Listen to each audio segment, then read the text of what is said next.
നിരന്തരമായിട്ട് ഗ്യാസിൻ്റെ പ്രശ്നമൊക്കെ ആയിട്ട് പേഷ്യൻസ് നമ്മുടെ അടുത്ത് വരുമ്പോൾ നമ്മൾ ക്ലിനിക്കിൽ പറയുന്ന ഒന്നാണ്, നമ്മൾ വയറിൻ്റെ സ്കാന് നമുക്കൊന്ന് എടുത്തു നോക്കാം. അങ്ങനെ എടുത്തു നോക്കുന്ന സമയത്ത് ഒരു 90% ആൾക്കാരിലും ഇന്ന് നമ്മൾ കണ്ടുവരുന്ന ഒരു കണ്ടീഷനാണ് പിത്താശയ കല്ലുകൾ അല്ലെങ്കിൽ ഗാൾ ബ്ലാഡർ സ്റ്റോൺ എന്നുള്ളത്. ഈ ഗാൾ ബ്ലാഡർ സ്റ്റോൺ എന്താണ്, നമുക്ക് അതിൻ്റെ പ്രധാനമായിട്ടും അത് ഉണ്ടാവാനുള്ള കാരണങ്ങളും അത് മോഡിഫൈ ചെയ്യാൻ നമ്മുടെ ലൈഫിൽ വരുത്തേണ്ട ചേഞ്ചസ് എന്തൊക്കെയാണ്, നമ്മുടെ ഫുഡിൽ വരുത്തേണ്ട മാറ്റങ്ങൾ എന്തൊക്കെയാണ് എന്നൊക്കെ നമുക്ക് നോക്കാം. ഞാൻ ഡോക്ടർ പ്രിയ, എയർവാർഡ് ഡയറ്റിലെ മെഡിക്കൽ ഓഫീസറാണ്.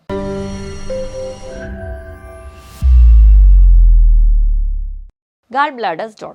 അപ്പോൾ അതിനു മുൻപ് നമുക്ക് ഗാൾ ബ്ലാഡർ എന്താണെന്ന് നോക്കണം. പിത്താശയം എന്താണെന്ന് നോക്കാം. പിത്താശയം എന്ന് പറയുന്നത് നമ്മുടെ ലിവറിന് തൊട്ട് താഴെ സ്ഥിതി ചെയ്യുന്ന ഒരു ഓർഗണാണ്. അതായത് നമ്മുടെ ലിവറിൽ ഉണ്ടാക്കുന്ന പിത്തരസം സ്റ്റോർ ചെയ്ത് വെക്കാൻ വേണ്ടിയിട്ടുള്ള ഒന്ന്. ഈ പിത്തരസം എന്ന് പറയുന്നത് നമ്മൾ കഴിക്കുന്ന ഭക്ഷണത്തിൽ നമ്മുടെ ദഹനത്തിന് സഹായിക്കുന്ന, പ്രധാനമായിട്ടും കൊഴുപ്പിൻ്റെ ദഹനത്തിന് സഹായിക്കുന്ന ഒന്നാണ് പിത്തരസം എന്നുള്ളത്. നമ്മുടെ ദഹന പ്രക്രിയ നമ്മുടെ വായിൽ നിന്ന് തുടങ്ങും. നമ്മുടെ വായിൽ നിന്ന് കഴിഞ്ഞ് പിന്നെ നമ്മുടെ അന്നനാളത്തിലൂടെ ഭക്ഷണം എത്തുമ്പോൾ ആമാശയത്തിലെത്തുന്നു. ആമാശയത്തിൽ വെച്ചിട്ട് പ്രധാനമായിട്ടും അന്നജത്തിൻ്റെ ആ ഒരു ദഹന പ്രക്രിയയാണ് നടക്കുക. ഇനി നമ്മുടെ ഭക്ഷണത്തിൽ അന്നത്തോടൊപ്പം തന്നെ പ്രോട്ടീൻസും അതുപോലെ തന്നെ കൊഴുപ്പൊക്കെ ഉണ്ട്. അപ്പോൾ ഈ കൊഴുപ്പിൻ്റെ ദഹനം നടക്കാൻ വേണ്ടി നമ്മളെ സഹായിക്കുന്ന ഒന്നാണ് നമ്മുടെ പിത്തരസം എന്ന് പറയുന്നത്. നമ്മുടെ ഡ്യൂഡിനം ആ ഒരു ഏരിയയിലോട്ടാണ് അത് പ്രൊഡ്യൂസ് അല്ലെങ്കിൽ റിലീസ് ചെയ്ത് വരുന്നത്. അപ്പോൾ ഇതൊരു ലിവറിൽ ഉണ്ടാക്കുന്നു, നമ്മുടെ ആവശ്യത്തിലും കൂടുതലായിട്ട് ഉണ്ടാകുന്നതുകൊണ്ട് നമ്മുടെ പിത്തരസം പിത്തസഞ്ചിയിൽ സ്റ്റോർ ചെയ്ത് വെക്കുന്നു. നമ്മൾ കഴിക്കുന്ന ഭക്ഷണത്തിനോടനുസരിച്ച് അത് ഒരു കൺട്രാക്ട് ചെയ്യുക, റിലാക്സ് ചെയ്യുക പ്രോസസ്സ് വഴി പിത്തരസം പുറത്തേക്ക് വരുന്നു. നമ്മുടെ ഭക്ഷണവുമായിട്ട് മിക്സ് ചെയ്യുന്നു, ഡൈജഷൻ നടക്കുന്നു, ബാക്കി വരുന്ന വേസ്റ്റ് പ്രൊഡക്ട്സ് പുറത്തേക്ക് പോകുന്നു, എനർജി നമ്മളെ ബോഡി യൂട്ടിലൈസ് ചെയ്യുന്നു. ഇങ്ങനെയാണ് കൃത്യമായി നടക്കുന്നൊരു പ്രോസസ്സ്. പല കാരണങ്ങൾ കൊണ്ട് ഇന്ന് നമുക്ക് നമ്മുടെ ഇടയിൽ ഒരുപാട് പേർക്ക് ഉള്ളൊരു ബുദ്ധിമുട്ടാണ് ഈ ഒരു ഗാൾ ബ്ലാഡർ സ്റ്റോൺ എന്ന് പറയുന്നത്. കുറച്ച് കാലം മുൻപ് വരെ ആണെങ്കിലും ഈ ഒരു ഗാൾ ബ്ലാഡർ സ്റ്റോൺ എന്ന് പറയുന്നൊരു കണ്ടീഷൻ വലുതായിട്ടൊന്നും നമ്മൾ കേട്ടിരുന്നില്ല. പക്ഷേ ഇന്ന് നോക്കുകയാണെങ്കിൽ ഒരുപാട് പേരിലുണ്ട്. നമ്മൾ ഇന്ന് പറയുമ്പോൾ ഈ ഫാറ്റി ലിവർ പോലെ തന്നെ കോമൺ ആയി കണ്ടുവരുന്ന ഒരു കണ്ടീഷനാണ് ഗാൾ ബ്ലാഡർ സ്റ്റോൺ. അപ്പോൾ എന്തുകൊണ്ടാണ് ഈ ഗാൾ ബ്ലാഡർ സ്റ്റോൺ ഉണ്ടാവുന്നത് നമ്മൾ നോക്കുകയാണെങ്കിൽ അതിന് പ്രധാനമായും പറയുന്ന ഒരു കാരണം എന്ന് വെച്ചിട്ടുണ്ടെങ്കിൽ നമ്മൾ കഴിക്കുന്ന ഭക്ഷണത്തിൽ അമിതമായിട്ട് കൊഴുപ്പ് അല്ലെങ്കിൽ കൊളസ്ട്രോൾ ഉണ്ടെങ്കിൽ. ഇനി രണ്ടാമത്തെ കാരണം നമ്മൾ പിത്തരസം നമ്മൾ ലിവറിൽ ഉണ്ടാക്കുന്നുണ്ട്, അത് അധികമായിട്ട് ബിലിറൂബിൻ്റെ ലെവൽ ഉണ്ടെങ്കിൽ. മൂന്നാമതായിട്ട് ഈ പറയുന്ന പിത്തരസത്തിൽ ബൈൽ സോൾട്ടിൻ്റെ അളവ് കുറവാണ്. നാലാമതായിട്ട് ഈ ഒരു പിത്തരസത്തിന് ക്രിസ്റ്റലായിട്ട് ഫോം ചെയ്യാനുള്ളൊരു ടെൻഡൻസി ഉണ്ടെങ്കിൽ. അതുകൊണ്ട് തന്നെ ചില ആൾക്കാർക്ക് ഇതൊരു പാരമ്പര്യ ഘടകമായിട്ട് നമ്മൾ ഗാൾ ബ്ലാഡർ സ്റ്റോൺ കാണാറുണ്ട്. ഇന്ന് പ്രായഭേദമന്യേ ഇന്നൊരു 30 വയസ്സിനോട് അടുപ്പിച്ച് അല്ലെങ്കിൽ അതിന് മുകളിലോട്ടൊക്കെ എത്തുമ്പോൾ മിക്ക ആൾക്കാരിലും കാണുന്ന ഒരു കണ്ടീഷനായി മാറിയിട്ടുണ്ട്. അപ്പോൾ ബേസിക് ആയിട്ടുള്ളൊരു കാരണം എന്ന് പറഞ്ഞിട്ടുണ്ടെങ്കിൽ നമ്മുടെ ഭക്ഷണ രീതിയാണ്. അധികമായിട്ട് മധുരവും കൊഴുപ്പും കഴിക്കുക, കുറഞ്ഞ അളവിൽ ഫൈബർ കഴിക്കുക, ഇതാണ് ബേസിക് ആയിട്ടുള്ളൊരു കാരണം. അപ്പോൾ ഈ ഒരു കല്ല് വന്നിട്ടുണ്ടെങ്കിൽ എന്തെങ്കിലും ലക്ഷണങ്ങൾ പുറത്തേക്ക് കാണുമോ? ഇത് ഒരുപാട് പേരുടെ സംശയമാണ്. ഞാൻ ആദ്യം തുടക്കത്തിൽ പറഞ്ഞതുപോലെ ഈ സ്കാനിങ് ചെയ്തപ്പോൾ മിക്ക ആൾക്കാർക്കും ഈ ഒരു ഗാൾ ബ്ലാഡർ സ്റ്റോൺ കാണുന്നുണ്ടെങ്കിൽ അവർക്കൊന്നും ലക്ഷണങ്ങൾ പുറത്തേക്കില്ല. ചില ആൾക്കാർ പറയാറുണ്ട്, എനിക്ക് ഗ്യാസിൻ്റെ ബുദ്ധിമുട്ട് എപ്പോഴും വരാറുണ്ട്. ഈ ഗ്യാസിൻ്റെ ബുദ്ധിമുട്ട് എപ്പോഴും വരാറുള്ളപ്പോൾ തന്നെ നമ്മൾ ചിലപ്പോൾ വല്ല പൊടിക്കൈകളൊക്കെ വെച്ച് ട്രീറ്റ് ചെയ്യും, അല്ലെങ്കിൽ എന്തെങ്കിലും മെഡിസിൻസ് ഒക്കെ വെച്ച് നമ്മൾ മാനേജ് ചെയ്യാൻ വേണ്ടി നോക്കും. അപ്പോൾ അതിൻ്റെ റൂട്ട് കോസ് എന്താണെന്ന് നമ്മൾ ആരും നോക്കാറില്ല. അപ്പോൾ ബേസിക് ആയിട്ട് ഇങ്ങനെ ഗ്യാസ് വിട്ടുമാറാതെ നിൽക്കുന്നുണ്ടെങ്കിൽ അത് ഒരു പരിധി വരെ ചിലപ്പോൾ ഗാൾ ബ്ലാഡർ സ്റ്റോണിൻ്റെ കൊണ്ടാവാം, ദഹന പ്രക്രിയ കറക്റ്റായിട്ട് നടക്കാത്തതുകൊണ്ടാവാം. മറ്റൊരു കാരണം നമ്മൾ സ്ഥിരമായി കേൾക്കുന്ന ഫാറ്റി ലിവറാണ്. ഫാറ്റി ലിവറിൻ്റെ സ്റ്റേജ് പ്രോഗ്രസ് ചെയ്ത് വരുന്ന സമയത്ത് നമ്മുടെ ദഹനം കറക്റ്റ് ആവാത്തതിൻ്റെ ഭാഗമായിട്ട് നമുക്ക് ഇങ്ങനെ ഒരു ഗ്യാസിൻ്റെ ബുദ്ധിമുട്ട് കണ്ടിന്യൂസ് ആയിട്ട് നിൽക്കാറുണ്ട്. അപ്പോൾ ഈ കാരണങ്ങളാണ് ഈ ഒരു ഗ്യാസ് വിട്ട് മാറാതെ നിൽക്കുകയാണെങ്കിൽ നമ്മൾ ശ്രദ്ധിക്കേണ്ട കാരണം. ഇനി നമുക്ക് എന്തൊക്കെ കാരണങ്ങൾ കൊണ്ട് അല്ലെങ്കിൽ നമ്മുടെ ലൈഫ് സ്റ്റൈലിലുള്ള ചേഞ്ചസ് എന്തുകൊണ്ടാണ് നമുക്ക് ഇന്ന് ഗാൾ ബ്ലാഡർ സ്റ്റോൺ ഉണ്ടാക്കുന്നതെന്ന് നോക്കാം. ഏറ്റവും ആദ്യം പറയുകയാണെങ്കിൽ ഈ ഒരു പിത്തസഞ്ചിയിലെ കല്ല് കൂടുതലായിട്ടും കാണുന്നത് നമ്മൾ പ്രധാനമായും പറയുന്നത് ഫാറ്റി ഫെർട്ടൈൽ ഫീമെയിൽ അറ്റ് 40 എന്നാണ്. അതായത് 40 വയസ്സിലുള്ള സ്ത്രീകളിലാണ്, കുറച്ച് ഫാറ്റി കൂടിയായിട്ടുള്ള അല്ലെങ്കിൽ കുറച്ച് വണ്ണമുള്ള 40 വയസ്സിലുള്ള സ്ത്രീകളിലാണ് കൂടുതലായിട്ട് എന്ത് കാണുന്നത്, ഗാൾ ബ്ലാഡർ സ്റ്റോൺ കാണുന്നത്. പക്ഷേ സ്ത്രീകളിൽ മാത്രമല്ല പുരുഷന്മാരിലും ഇന്ന് ഗാൾ ബ്ലാഡർ സ്റ്റോൺ കാണുന്നുണ്ട്. അപ്പോൾ അതിന് മെയിൻ കാരണം എന്ന് വെച്ചിട്ടുണ്ടെങ്കിൽ ഈ സ്ത്രീകളിൽ പറയാനുള്ളൊരു കാരണം എന്ന് വെച്ചിട്ടുണ്ടെങ്കിൽ പ്രഗ്നൻസിയുടെ ആ ഒരു സ്റ്റേജൊക്കെ കഴിയുന്ന സമയത്ത്, ഈ പ്രഗ്നൻസിയുടെ സമയത്തൊക്കെ ഈ ഒരു ഗാൾ ബ്ലാഡറിൻ്റെ മൂവ്മെൻറ്റ് കറക്റ്റായിട്ട് നടക്കില്ല.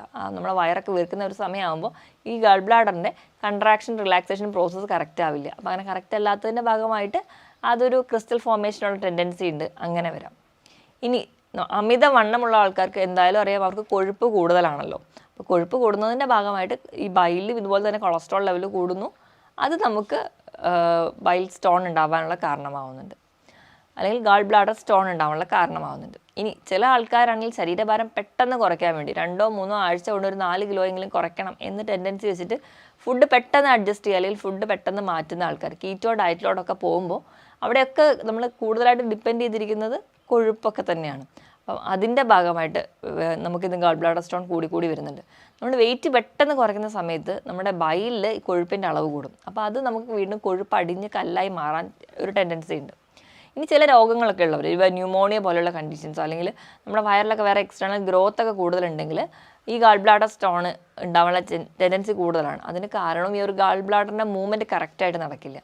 അങ്ങനെയും വരുന്നുണ്ട്. ഈ ഒരു സെഡൻഡറി ലൈഫ്, പ്രത്യേകിച്ച് വ്യായാമമൊന്നുമില്ല, അമിതവണ്ണമാണ്. നമ്മൾ എപ്പോഴും നമ്മുടെ ശരീരഭാരം എന്ന് പറഞ്ഞാൽ നമ്മുടെ ഉയരത്തിനോട് ഒരു കമ്പയർ ചെയ്ത് നിർത്തണം. നമ്മൾ നോക്കുകയാണെങ്കിൽ നമ്മുടെ പൊക്കം എത്രയാണ്, നമുക്കിപ്പം ഒരു 160 സെൻറ്റിമീറ്ററാണ് നിങ്ങളുടെ പൊക്കമെങ്കിൽ നിങ്ങൾക്ക് വേണ്ട ശരീരഭാരം 60 കിലോയാണ്. പക്ഷേ ഇന്ന് നമ്മൾ നോക്കുകയാണെങ്കിൽ ഒരു 160 സെൻറ്റിമീറ്റർ ഉള്ള ഒരാൾക്ക് ഉണ്ടാകുന്ന ശരീരഭാരം എന്ന് പറഞ്ഞാൽ 70-75 കിലോയൊക്കെ ആയിരിക്കും. ഒരു ആവറേജ് എടുക്കുകയാണെങ്കിൽ മിക്ക ആൾക്കാർക്കും അങ്ങനെ തന്നെയാണ്. അപ്പോൾ ഇങ്ങനെ ഒരു ലൈഫ് സ്റ്റൈൽ ഉള്ളതുകൊണ്ട് നമ്മൾ അമിതമായിട്ട് ഭക്ഷണം കഴിക്കുക, നമുക്ക് വയററിയാതെ തന്നെ ഭക്ഷണം കഴിക്കുക. നമ്മൾ വിശക്കുന്നൊന്നുമില്ല, 4 നേരം ഭക്ഷണം കഴിക്കണമല്ലോ, 3 നേരം ഭക്ഷണം കഴിക്കണമല്ലോ എന്ന് ഓർത്തിട്ട് നമ്മൾ ഈ ഒരു കാലഘട്ടത്തിൽ പെട്ടെന്ന് പട്ടിണി കിടക്കുക, അല്ലെങ്കിൽ ഒരു സ്റ്റാർവേഷൻ എന്ന് പറയുന്ന ഒരു കാലഘട്ടം നമുക്കില്ല. ഇഷ്ടം പോലെ ഭക്ഷണം കഴിക്കാനുമുണ്ട്, നമ്മൾ അതിനനുസരിച്ച് വലിച്ചു വാരി കഴിക്കുകയാണ് ചെയ്യുക. അപ്പം അങ്ങനത്തെ ഒരു ഫുഡ് ഹാബിറ്റാണ് നമുക്ക് ഈ അമിതമായിട്ട് കൊഴുപ്പടിയാൻ കാരണമാകുന്നത്. ഇങ്ങനെ അമിതമായി കൊഴുപ്പടിയുമ്പോൾ നമ്മൾ ഈ പറയുന്ന നമുക്ക് ഇഷ്ടമുള്ള ഭക്ഷണങ്ങൾ മാത്രമാണ് കഴിക്കുക. ഇഷ്ടമുള്ള ഭക്ഷണങ്ങൾ കൂടുതലും നമ്മുടെ ജങ്ക് ഫുഡ്സ് തന്നെയായിരിക്കും. അപ്പോൾ അത് കഴിക്കുന്ന സമയത്ത് ഈ കൊഴുപ്പടിയുകയും അത് നമുക്ക് പല സ്റ്റോണുകൾ ഉണ്ടാകുന്നു. നമ്മൾ പണ്ട് കാലം വരെ കിഡ്നി സ്റ്റോണാണ് കൂടുതലായിട്ട് കേട്ടിരുന്നത്. ഇന്നാണ് ഈ ഗാൾ ബ്ലാഡർ സ്റ്റോൺ ഇത്ര അധികം കണ്ടുവരുന്നത്. അപ്പോൾ ഇതിനൊരു പ്രധാന കാരണം ഇതാണ്. അതുപോലെ തന്നെയാണ് ഡയറ്ററി ഫൈബേഴ്സ് ഒന്നും നമ്മൾ കഴിക്കുന്നില്ല. നമ്മൾ ഫൈബേഴ്സ് കൃത്യമായി കഴിച്ചാൽ മാത്രമേ നമ്മുടെ കുടലിൻ്റെ മൂവ്മെൻറ്റ്സ് ആയിക്കോട്ടെ, നമ്മുടെ ശരീരത്തിലെ ഏത് ഭാഗം ആയിക്കോട്ടെ കൃത്യമായ മൂവ്മെൻറ്റ്സും അല്ലെങ്കിൽ കൃത്യമായ ഫങ്ഷൻസും നടക്കുകയുള്ളൂ. നമ്മൾ ഫൈബേഴ്സ് ഒന്നും കഴിക്കാത്തതിൻ്റെ ഭാഗമായിട്ട് ഈ പറയുന്ന ഗാൾ ബ്ലാഡർ സ്റ്റോൺ ഉണ്ടാകുന്നുണ്ട്. നമ്മൾ അധികമായിട്ട് കൊളസ്ട്രോളൊക്കെ നമ്മുടെ ശരീരത്തിലെത്തുന്നു. അത് ക്ലീൻ ഔട്ട് ചെയ്ത് പോകാൻ വേണ്ടി ഫൈബേഴ്സ് ഇല്ല. അതുമൂലവും നമുക്ക് ഇന്ന് ഗാൾ ബ്ലാഡർ സ്റ്റോൺ കൂടുതലായിട്ട് നിൽക്കുന്നുണ്ട്. ഇനി ഗാൾ ബ്ലാഡർ സ്റ്റോൺ എന്തെങ്കിലും ലക്ഷണങ്ങൾ കാണിക്കുമോ എന്ന് ചോദിച്ചു കഴിഞ്ഞാൽ ഈ ഒരു വിട്ടുമാറാത്ത ഗ്യാസിൻ്റെ ബുദ്ധിമുട്ട് നിൽക്കുന്നതാണ്.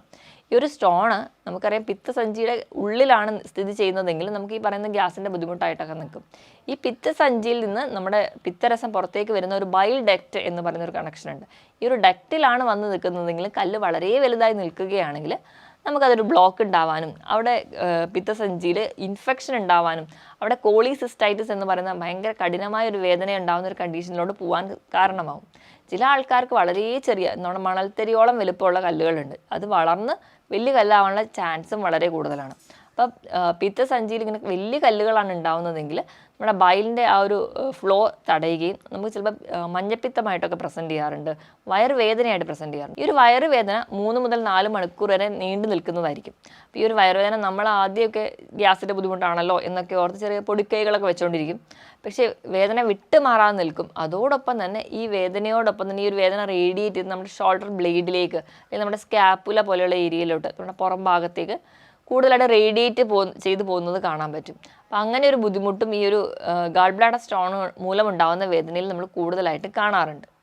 ഈ പിത്തസഞ്ചിയുടെ കല്ലെന്ന് പറഞ്ഞാൽ പ്രധാനമായിട്ട് 3 ആയിട്ടാണ് ഡിവൈഡ് ചെയ്തിരിക്കുന്നത്. മിക്സഡ് സ്റ്റോൺ ഉണ്ട്, പിഗ്മെൻറ്റഡ് സ്റ്റോൺ ഉണ്ട്, കൊളസ്ട്രോൾ സ്റ്റോൺസ് ഉണ്ട്. ഇനി ഇത് കൂടാതെ തന്നെ നമുക്ക് ഇതിൻ്റെ ഒരു മാനേജ്മെൻറ്റ് സൈഡാണ് ഡീറ്റെയിൽ ആയിട്ട് നോക്കേണ്ടത്. അപ്പോൾ മാനേജ്മെൻറ്റ് സൈഡിലോട്ട് വരുന്ന സമയത്ത് ഏറ്റവും ആദ്യം നമ്മളെ ബോഡി വെയിറ്റ് ഹെൽത്തി ആയിട്ടിരിക്കാൻ വേണ്ടി നോക്കുക. നമുക്ക് എത്രയാണോ പൊക്കം അതിനനുസരിച്ച് മാത്രം നമ്മുടെ ശരീരഭാരം നിലനിർത്താൻ വേണ്ടി നോക്കുക. പിന്നെ അധികമായിട്ട് ശരീരഭാരം ഉള്ളവരാണെങ്കിൽ നിങ്ങളുടെ ബോഡി വെയിറ്റ് കുറയ്ക്കും, അത് ഹെൽത്തി ആയിട്ട് തന്നെ കുറയ്ക്കാൻ വേണ്ടി നോക്കുക. അപ്പോൾ അതിന് വേണ്ടി നിങ്ങൾ കൃത്യമായ ഒരു ഡോക്ടറുടെ എടുത്തോ അല്ലെങ്കിൽ ഒരു കൃത്യമായ ഒരു ഡയറ്റീഷ്യൻ്റെ ഹെൽപ്പോടുകൂടി മാത്രം നിങ്ങളുടെ ബോഡി വെയിറ്റ് കുറയ്ക്കുക. കാരണം നമ്മുടെ ബാക്കി ഫിസിക്കൽ വൈറ്റൽസ് ഒക്കെ ഓക്കെ ആണോ അല്ലെങ്കിൽ നമ്മൾ ഹെൽത്തി ആണോ എന്ന് അറിഞ്ഞതിന് ശേഷം, അല്ലെങ്കിൽ നമുക്ക് മറ്റു പല രോഗങ്ങൾ കൊണ്ടാണ് ബോഡി വെയിറ്റ് എങ്കിൽ നമ്മൾ ഭക്ഷണം കുറയ്ക്കുന്നതിനോടൊപ്പം തന്നെ ആ ഒരു കണ്ടീഷൻ നമ്മൾ ട്രീറ്റ് ചെയ്യുക. ഇപ്പോൾ തൈറോയ്ഡ് പോലെയുള്ള കണ്ടീഷൻസ് ഒക്കെ ഉള്ളവർക്ക് ശരീരഭാരം കൂടുന്നുണ്ടെങ്കിൽ നമ്മൾ അത് ട്രീറ്റ് ചെയ്യാൻ വേണ്ടിയിട്ട് ആ ഒരു തൈറോയ്ഡ് കൂടി മാനേജ് ചെയ്യേണ്ടതാണ്. അപ്പം ആ ഒരു രീതിയിൽ നമ്മുടെ ശരീരഭാരം കുറയ്ക്കുക. നമ്മൾ കഴിക്കുന്ന ഭക്ഷണം നമ്മുടെ വയറിന് വേണ്ടി മാത്രം കഴിക്കുകയാണെങ്കിൽ അല്ലെങ്കിൽ നമ്മുടെ എനർജിക്ക് വേണ്ടി മാത്രം നമ്മൾ ഭക്ഷണം കഴിക്കുകയാണെങ്കിൽ നമ്മുടെ ശരീരഭാരം അധികമായി പോവില്ല. അപ്പം അങ്ങനെ തന്നെ നമ്മുടെ ബോഡി വെയിറ്റ് കുറയ്ക്കാൻ വേണ്ടി നോക്കുക. ഇനി അതിനോടൊപ്പം തന്നെ നമ്മൾ ചെയ്യേണ്ടത് ഈ ഒരു കൃത്യമായ വ്യായാമമായിരിക്കണം. നമ്മൾ ശരീരഭാരം കുറയ്ക്കുന്നതിന് മാത്രമല്ല നമ്മുടെ കൃത്യമായ ഒരു ബ്ലഡ് സപ്ലൈ ഉണ്ടാവാൻ വേണ്ടിയിട്ട് നമുക്ക് കൃത്യമായിട്ടൊരു വ്യായാമം വേണം. ഇനി നമ്മുടെ ഭക്ഷണത്തിൻ്റെ കേസിലോട്ട് വരുന്ന സമയത്ത് നിങ്ങൾ മധുരം അതുപോലെ കൊഴുപ്പ് അധികമായി കഴിക്കുന്ന ആൾക്കാരാണെങ്കിൽ അത് കഴിവതും കുറയ്ക്കുക. ഇപ്പോൾ ബേക്കറി ഐറ്റംസ്, മധുരം എന്ന് പറയുമ്പോൾ നമ്മൾ ചായയിൽ പഞ്ചസാര ഇട്ട് കുടിക്കുന്നത് മാത്രമാണ് നമ്മൾ കഴിക്കുന്ന ബേക്കറി ഐറ്റംസ്. ഇന്നുള്ള എല്ലാ ബേക്കറി ഐറ്റംസും ഓവർ സ്വീറ്റാണ്. ഹൈ ഫ്രക്ടോസ് കോൺ സിറപ്പ് എന്ന് പറയുന്ന ഒരു കണ്ടൻറ്റാണ് ആഡ് ചെയ്തിരിക്കുന്നത്. അപ്പോൾ ഈ ഫ്രക്ടോസ് അല്ലെങ്കിൽ അധികമായിട്ട് നമ്മുടെ ശരീരത്തിൽ ഷുഗർ എത്തുന്ന സമയത്ത് ഈ ഷുഗർ എല്ലാം സ്റ്റോർ ചെയ്യുന്നത് കൊഴുപ്പായിട്ടാണ്. ഇത് നമ്മുടെ ശരീരത്തിൽ വീണ്ടും കൊളസ്ട്രോൾ ലെവൽ കൂട്ടും. അപ്പോൾ നമ്മൾ അധികം മധുരം കഴിക്കുന്നവരാണെങ്കിൽ അത് ആദ്യം തന്നെ സ്റ്റോപ്പ് ചെയ്യാം. അന്നജത്തിൻ്റെ ലെവലും കൺട്രോൾ ചെയ്ത് മാത്രമേ യൂസ് ചെയ്യാം. ഇപ്പോൾ ചോറിൻ്റെ അളവ്, ഇപ്പോൾ നമ്മളൊരു പ്ലേറ്റ് എടുക്കുകയാണെങ്കിൽ ഉച്ചത്തെ ഒരു പ്ലേറ്റ് എടുക്കുമ്പോൾ ആ ഒരു പ്ലേറ്റിൽ ഒരു കാൽഭാഗം മാത്രം നിങ്ങൾ ചോറാക്കി മാറ്റുക. ആ ഒരു എടുക്കുന്ന കാൽഭാഗത്തിലെ ചോറ് എന്ന് പറയുന്നത് തവിടോട് കൂടി അരി ഉപയോഗിക്കുക. അപ്പോൾ അവിടെ എന്ന് പറഞ്ഞാൽ നമുക്ക് ഫൈബർ റിച്ച് ആയിട്ടുള്ള ഒരു കാർബോഹൈഡ്രേറ്റ് ആണ് നമുക്ക് കിട്ടുക. അപ്പോൾ അത് നിങ്ങൾ ശ്രദ്ധിക്കുക. അതോടൊപ്പം തന്നെ ഇലക്കറികൾ, പ്രോട്ടീൻ അടങ്ങിയിട്ടുള്ള പയർ, കടല, ധാന്യങ്ങൾ, അതുപോലെ തന്നെ മത്സ്യവും മാംസം, മുട്ട, ഇതൊക്കെ നിങ്ങൾക്ക് ഉൾപ്പെടുത്താം. പിന്നെ ഒരു ഭാഗം നമ്മൾ എപ്പോഴും ഫ്രൂട്ട്സിന് വേണ്ടി മാറ്റി വെക്കുക. അപ്പം അങ്ങനെയാണെങ്കിൽ നമുക്ക് ശരീരഭാരം വല്ലാതെ ഒന്നും കൂടി പോവാതെ തന്നെ ഹെൽത്തി ആയിട്ട് തന്നെ ഇരിക്കാൻ പറ്റും. അപ്പം ഭക്ഷണം ഇങ്ങനെ തന്നെ കഴിക്കാൻ വേണ്ടി ശ്രദ്ധിക്കുക. കൊഴുപ്പ് കുറയ്ക്കുക, മധുരം കുറയ്ക്കുക. പകരം നമ്മൾ കൂട്ടേണ്ടത് എപ്പോഴും ഫൈബേഴ്സ് ആയിരിക്കണം. ഫൈബേഴ്സ് കൂട്ടാൻ വേണ്ടിയിട്ട് നിങ്ങൾ ധാരാളമായി ഇലക്കറികൾ കഴിക്കുക. ഇപ്പം ഇലക്കറികൾ കൂട്ടുമ്പോൾ നമുക്ക് ഫൈബേഴ്സ് കിട്ടും, അതോടൊപ്പം തന്നെ അയൺ കിട്ടുന്നുണ്ട്. ഈ അയൺ എന്ന് പറഞ്ഞാൽ എപ്പോഴും ഗാൾ ബ്ലാഡർ സ്റ്റോണിൻ്റെ ഫോർമേഷൻ കുറയ്ക്കുന്ന ഒന്നാണ്. അപ്പോൾ അയൺ റിച്ച് ആയിട്ട് കിട്ടാൻ വേണ്ടിയിട്ട് നമുക്ക് മുത്താറി അല്ലെങ്കിൽ റാഗി കഴിക്കാം, ഇലക്കറികൾ ധാരാളമായിട്ട് കഴിക്കാം. അപ്പം ഞാൻ ഈ കൊഴുപ്പ് എപ്പോഴും കുറയ്ക്കുക എന്ന് പറയുമ്പോൾ പല ആൾക്കാരും വേറെ ഇനി കൊഴുപ്പൊന്നും കഴിക്കേണ്ട എന്നല്ല, നല്ല കൊഴുപ്പുകൾ നമുക്ക് കഴിക്കണം. ഈ നല്ല കൊഴുപ്പുകൾ എന്ന് പറയുമ്പോൾ ഒമേഗ 3 ഫാറ്റി ആസിഡ്സ് റിച്ച് ആയിട്ടുള്ള ഒലിവ് ഓയിൽ കഴിക്കാം, നട്ട്സ് കഴിക്കാം. അപ്പോൾ ഇതിലൊക്കെ ധാരാളം നല്ല കൊഴുപ്പുകൾ, അപ്പോൾ ഫ്രൂട്ട്സിൻ്റെ ഗിസണെങ്കിൽ അവോക്കാഡോ നിങ്ങൾക്ക് കഴിക്കാം. ഇതൊക്കെ കഴിക്കുമ്പോൾ നമുക്ക് നല്ല കൊഴുപ്പ് കിട്ടിക്കും. അതൊരു പരിധിവരെ നമ്മുടെ ശരീരത്തിൽ ഉണ്ടാകുന്ന ചില നീർക്കെട്ടുകളൊക്കെ കുറയ്ക്കുകയും ചെയ്യും. ഈ ഒമേഗ 3 ഫാറ്റി ആസിഡ്സ് കിട്ടാൻ വേണ്ടിയിട്ട് നമ്മൾ ബട്ടർ ഫ്രൂട്ടി ഇതൊക്കെ നട്ട്സൊക്കെ കഴിക്കുന്നതിനോടൊപ്പം തന്നെ മത്തി, അയല പോലെയുള്ള മത്സ്യങ്ങൾ നമുക്ക് കറി വെച്ച് കഴിക്കാവുന്നതാണ്. നമ്മൾ സാലഡ്സ് ഒക്കെ കഴിക്കുന്നവരാണെങ്കിൽ അതിൻ്റെ മുകളിൽ വെജിറ്റബിൾ ഓയിലായിട്ട് അല്ലെങ്കിൽ ഒലിവ് ഓയിൽ നമുക്ക് ആഡ് ചെയ്യാം. അപ്പോൾ ഒലിവ് ഓയിലും ധാരാളം ഒമേഗ 3 ഫാറ്റി ആസിഡ്സ് ഉണ്ട്. അപ്പോൾ അതൊക്കെ നിങ്ങൾക്ക് കഴിക്കാവുന്നതാണ്. ഇങ്ങനെ പറയുന്ന രീതിയിൽ അല്ലെങ്കിൽ ഈ പറയുന്ന രീതിയിൽ നമ്മുടെ ഫുഡ് അഡ്ജസ്റ്റ് ചെയ്യുകയാണെങ്കിൽ, മധുരമൊക്കെ കംപ്ലീറ്റ്ലി ഒഴിവാക്കുകയാണെങ്കിൽ നമുക്ക് ഈ ഗാൾ ബ്ലാഡർ സ്റ്റോൺ പോലെയുള്ള കംപ്ലയിൻറ്റ്സ് കംപ്ലീറ്റ്ലി മാറ്റാൻ പറ്റും. പിന്നെ ഈ ഗാൾ ബ്ലാഡർ സ്റ്റോൺ ഉള്ള ആൾക്കാർക്ക് ഒരു ടിപ്പായിട്ട് നമുക്ക് ചെയ്യാവുന്നതാണ്. നമ്മൾ കട്ടൻ കാപ്പി, മധുരവും പാലും ഇല്ലാതെ തന്നെ കാപ്പി ഉണ്ടാക്കി കുടിക്കുന്നത് ഒരു പരിധി വരെ നമുക്ക് ഗാൾ ബ്ലാഡർ സ്റ്റോൺ കുറയ്ക്കുന്നതായിട്ട് പറയുന്നുണ്ട്. അപ്പം ഈ പറഞ്ഞ രീതിയിൽ നിങ്ങൾ ഭക്ഷണം മോഡിഫൈ ചെയ്യുക, അതിനോടൊപ്പം തന്നെ നല്ലപോലെ വെള്ളം കുടിക്കുക. നമ്മുടെ ശരീരത്തിൽ അധികമായി എത്തുന്ന കൊഴുപ്പായിക്കോട്ടെ, അധികമായി വരുന്ന എന്ത് ടോക്സിൻസ് ആയിട്ടും പുറന്തള്ളാൻ വേണ്ടിയിട്ട് നല്ലപോലെ വെള്ളം കുടിക്കുക. നമ്മുടെ ശരീരഭാരത്തിനനുസരിച്ച് തന്നെ വെള്ളം കുടിക്കുക. 25 കിലോയ്ക്ക് 1 ലിറ്റർ കണക്കെ വെള്ളം കുടിക്കുക.